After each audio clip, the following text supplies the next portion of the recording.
Xerox has a 250-degree heating element in it. And if you tell it it's cardstock, it runs slowly. So it spends a little more time in it, and it has a chance to change the thermal mass of your paper.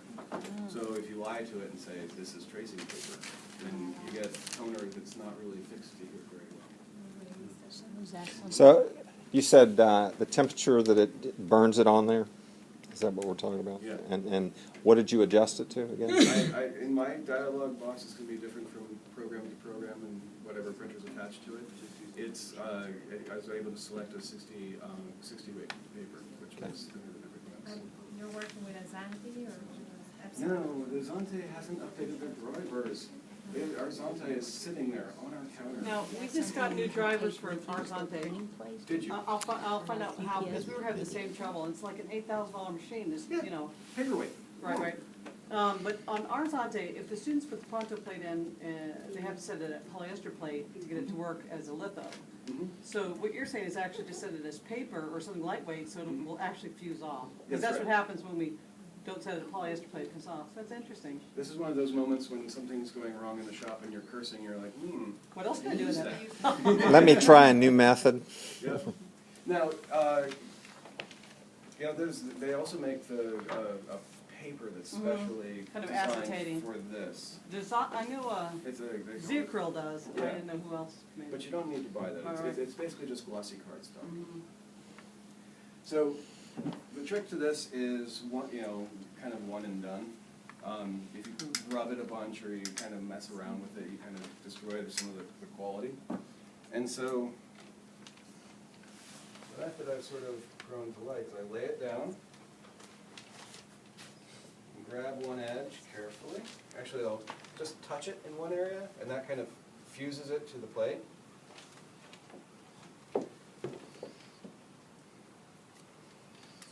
Firm pressure.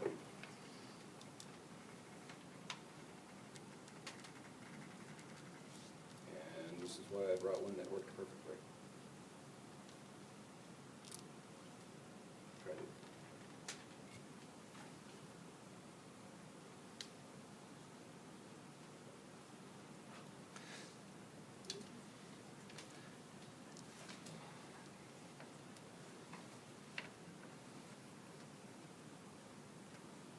That's better.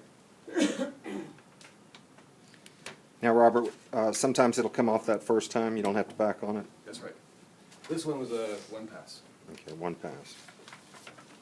Now, the reason I'm trying to do it one pass is it's like playing catch. You want the surface that you want to transfer to wants to be warmer than the surface you're transferring from. So it wants to stick to the surface that you're going to.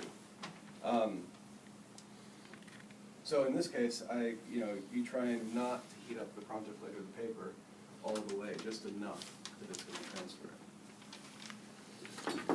Have you had any cases where the pronto plate began to disintegrate in any way? No. And pronto plates are designed for laser printers. And so they start torching at about 270, 280. So it's another excuse. And if you leave it there for long enough, it'll brown. But they still print, actually, after they brown. And in our shop, since our Xanthi is down and what we print is an HP, we actually use that oven situation to extra fuse the plates, and then they last a long time if we're printing with them. Okay, so there's that. Second, we've got this one, hopefully, nice and fused.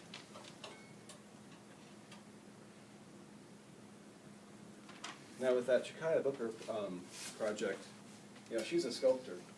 So the whole time we were printing, she was looking at the plates and loving the plates and like, oh, why can't I have the plate? So to finish the project, we're mixing very similar ink, and we're inking and wiping the plates one final time, and then just stick it on the hot plate and fuse it, and bake the ink into the grooves, and then clear coat it with spray paint. And so she gets 3 of the plates, we get 3 of the plates. And to cancel the plates, she just signed it in dry point. So those would be nice.